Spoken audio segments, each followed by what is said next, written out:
The two guardsmen who were shot today were part of the deployment to the nation's capital intended to make the district safer. That action, as you heard, by President Trump has sparked massive controversy in some corners. Chief National Security Correspondent Jennifer Griffin has the latest on that tonight.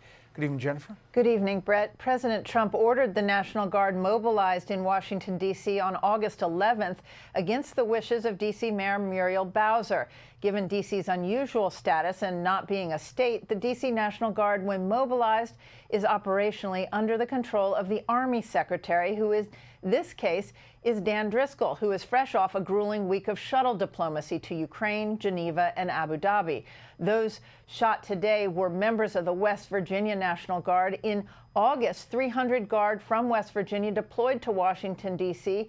160 volunteered to extend their deployment and remain in D.C. until the end of the year.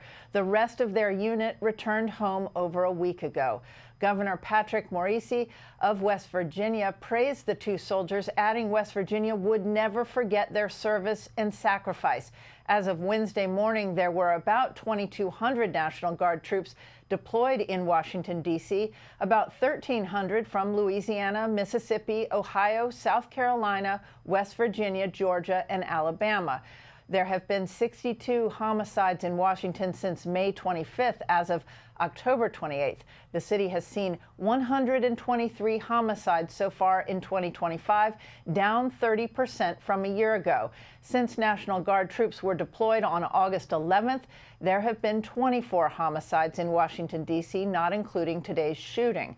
On November 2nd, the Trump administration extended the orders for the National Guard mission to the nation's capital through at least February 2026. But last Thursday, a federal judge, D.C. District Judge Gia Cobb, ruled that President Trump's military takeover of Washington, D.C. was illegal and intrudes on local officials' authority to direct law enforcement.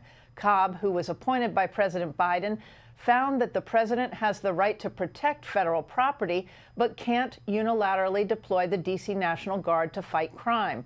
The judge's order, Brett, which was welcomed last week by D.C. Mayor Muriel Bowser and other D.C. elected representatives, was stayed pending appeal until December 11th. The cost to deploy the National Guard in the Capitol since August is estimated as being more than $250 million for the past 3.5 months. Brett? Jennifer, thank you.